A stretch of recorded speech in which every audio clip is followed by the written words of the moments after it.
सोनपुर एक खूबसूरत जगह थी जो चारों ओर से हरे भरे पहाड़ों से घिरी हुई थी। पेड़ पौधों के साथ वहाँ ढेर सारे झरने और तालाब थे, जिससे वहाँ की सुंदरता और भी बढ़ जाती थी। और यही कारण था कि वहाँ के तालाब और झरने हमेशा पानी से भरे रहते थे, क्योंकि पेड़ों के कारण वहाँ कभी बारिश की कमी नहीं होती थी। इसलिए वहाँ के लोग बहुत खुशहाल थे। कितने अच्छे फसल लगे हैं। लगेंगे क्यों नहीं, इस साल भी बारिश बहुत अच्छी हुई थी। सब लोग बहुत खुश थे और होते भी क्यों नहीं, फसल इतने अच्छे जो लगे थे। पर शायद उनको ये पता नहीं था कि ये खुशी ज्यादा दिन तक चलने वाली नहीं थी, क्योंकि सोनपुर में कुछ ही दिनों में एक आदमी वहाँ लकड़ी का कारखाना खोलने आया था और कारखाने का मालिक बहुत ही लालची था। सुनो सुनो सुनो, अब आप लोगों को खेती करने की कोई जरूरत नहीं है। आप सब मेरे लकड़ी के कारखाने में नौकरी कर सकते हैं। उसके बदले आपको अच्छे पैसे भी मिलेंगे, इतने पैसे जितने आप खेती करके कभी कमा नहीं सकेंगे। गांव के लोग भोले भाले थे, इसीलिए कारखाने की मालिक के बात में आ गए। पर बाकी गांव वालों के साथ मोहन भी वहां खड़ा था, जो पढ़ा लिखा और समझदार था, और इसलिए उसे कारखाने के मालिक की बात खटकने लगी। पर हमें नौकरी देने के बदले तुम्हें क्या चाहिए? बहुत अच्छा सवाल किया है। मुझे तो बस कारखाने के लिए थोड़ी जमीन और आपके जंगल की कुछ लकड़ियां चाहिए। पर इससे तो जंगल खत्म हो जाएंगे, और जंगल नहीं रहेंगे तो बारिश नहीं होगी। ये तो हमारा बहुत बड़ा नुकसान होगा। देखा गांव वालों, लगता है ये चाहता ही नहीं है कि गांव की तरक्की हो और आप लोग अच्छी जिंदगी गुजारो। क्या आप लोग भी यही चाहते हैं?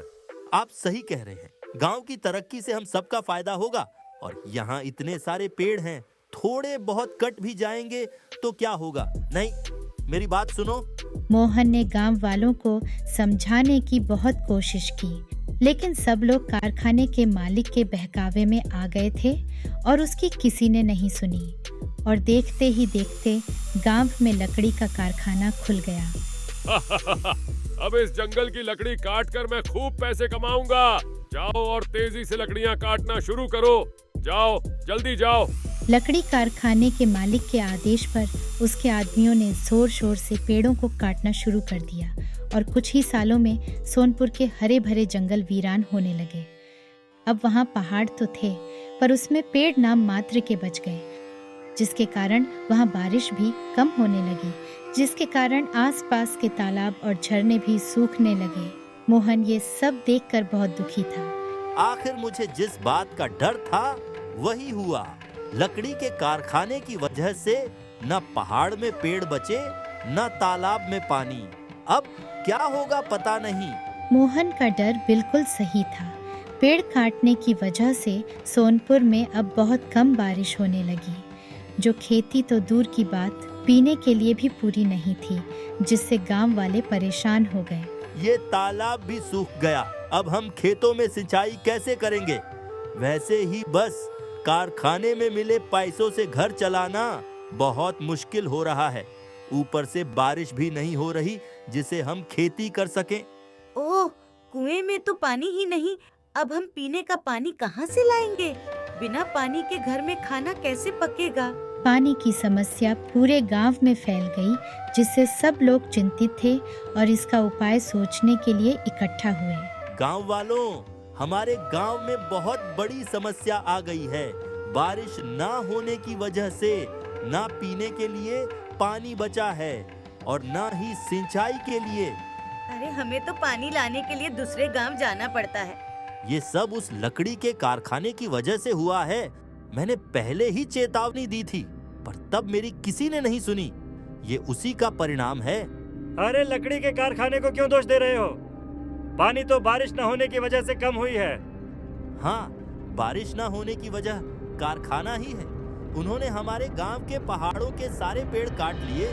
यही वजह है कि बारिश नहीं हो रही। मोहन बिल्कुल सही कह रहा है। इससे पहले हमारे गांव में बारिश की समस्या कभी नहीं हुई। ये सब पेड़ काटने की वजह से ही हुआ है। ये मोहन तो कुछ भी बोलता रहता है, इसकी बात का भरोसा मत करना। बारिश और पेड़ों का आपस में क्या लेना देना? मोहन बिल्कुल सही कह रहा है। ये सब तुम्हारी वजह से हुआ है। हाँ हाँ, तुमने कहा था बस कुछ ही पेड़ काटोगे, पर तुमने तो पूरा पहाड़ साफ कर दिया। हाँ, ये सब तुम्हारी वजह से हुआ है। इससे पहले कि ये गांव वाले मिलकर मेरी धुलाई करें, मुझे यहाँ से भाग जाना चाहिए। हमें माफ कर देना मोहन, हमने थोड़े से पैसों के लालच में तुम्हारी इतनी जरूरी बात अनसुनी कर दी। हमें माफ कर दो। मोहन, अब तुम ही बताओ हमें क्या करना चाहिए, जिससे हमारा गांव और हमारे पहाड़ पहले की तरह सुंदर और खुशहाल हो जाए। इसका बस एक ही उपाय है, हमें फिर से ढेर सारे पेड़ लगाने चाहिए। हम पेड़ लगा तो लेंगे, पर उन्हें बड़े होने में तो काफी समय लगेगा। तब तक हम क्या करेंगे? तब तक हमें जितनी भी बारिश हो उसका पानी ज्यादा से ज्यादा जमा करना चाहिए, जिससे हमारे पानी की समस्या थोड़ी कम हो जाए। सही कहा मोहन, हम ऐसा ही करेंगे।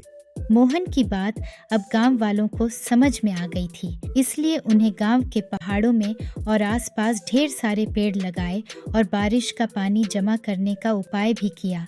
अगर हम मोहन की बात पहले ही मान लेते तो ये सब कभी नहीं होता।